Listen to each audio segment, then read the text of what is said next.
ঈদগাহের মাঠের টিউবওয়েল অকাজে হয়ে পড়ে আসলো, আজকে না হলো 10 বছর। ঈদগাহের লোক, মাঠের লোক নামাজ করতে পারেনি। এটা সাদা মনের মানুষ আজকে ঠিক করেছে। আলহামদুলিল্লাহ, আসসালামু আলাইকুম রহমতুল্লাহ। সম্মানিত দর্শক, জানছেন দেখছেন, এটা বগুড়া ডিস্ট্রিক্ট সোনাতলা থানা দিকদের ইউনিয়ন দিকদের পাশের পাড়া, এই পাশের পাড়া। এটা দীর্ঘদিনের ঈদগাহ মাঠ। এই মাঠে উদু করার জন্য পানি পায় না, বিভিন্ন বাড়ি থেকে উদু করে আসে, মানে অবহেলায়। এই সরকার থেকে টিউবওয়েলটা দিয়েছিল সেই সময়, আজকে 12 বছর হয়ে গেল।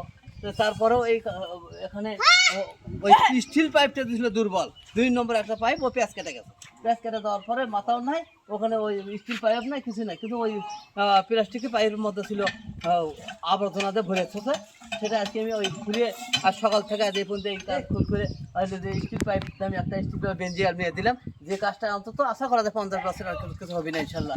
যে এলাকার মানুষের উজু করা এবং কয়েক বাড়ির লোকজনের খুব গরু গোসল পানি খাওয়ান মানুষের নিত্য প্রয়োজন খুবই দরকার।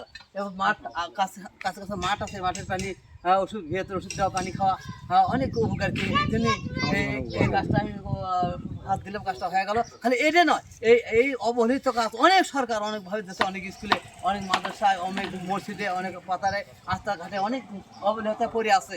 অনেক জ্ঞানী মানুষ আছে, অনেক সম্পদওয়ালা মানুষ আছে, অনেক গল্পওয়ালা মানুষ আছে, কিন্তু কাজের বেলা কেউ করে না। তাই এতে কোনো কারো সম্পদ বেশি বিক্রি করা লাগে না, সামান্য খালি পরিশ্রম আর যত্ন নেওয়া। এই যত্ন নেওয়ার কারণে দেখেন এই কাজটা হলে আশা করা যায় আমি যতদিন বেঁচে থাকবো এই কল আর কিছু হবে না, সুন্দরভাবে চলবে। কারণ আমার এলাকাতে তো আমি হয় ওই আপনার চেক বল বাকেট দেখাশোনা করতাম, এই ভালো। আর যেখানে যেতে পারেন সেখানে সমস্যা, আপনারা যেখানে আসেন সেখানে ভালো কাজগুলো করবেন, সাত গাছ এরিয়া। কারণ এই দুনিয়া থাকার জায়গা নয়, কিছুক্ষণ আসি আবার চলে যাবো। আমি আজ শিক্ষা দিন ছোটো ছোটো সন্তানগুলো, আমি যদি চলেও যাই, সন্তানরা বলবো সাধারণ মানুষ এই কাজ যদি হাতে করছে, এই লাট টাইট দেওয়া লাগবো, আর কি করলে এরাই করবি।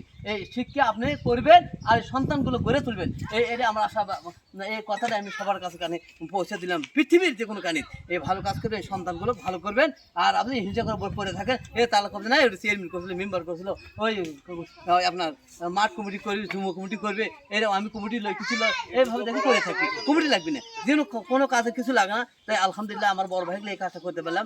এই যে ব্যাপারী বুলু ভাই খুব ভালো মানুষ, আমার সাথে অনেক ভালো কাজে থাকে, তার জন্য দোয়া করবেন। তাই ডায়াবেটিস যদি তাই সুস্থ হয়, অনেক আগে অনেক সুস্থ হচ্ছে ইনশাল্লাহ এই ভালো কাজ করার জন্য। আসসালামু আলাইকুম ওয়া রাহমাতুল্লাহি ওয়া বারাকাতুহু।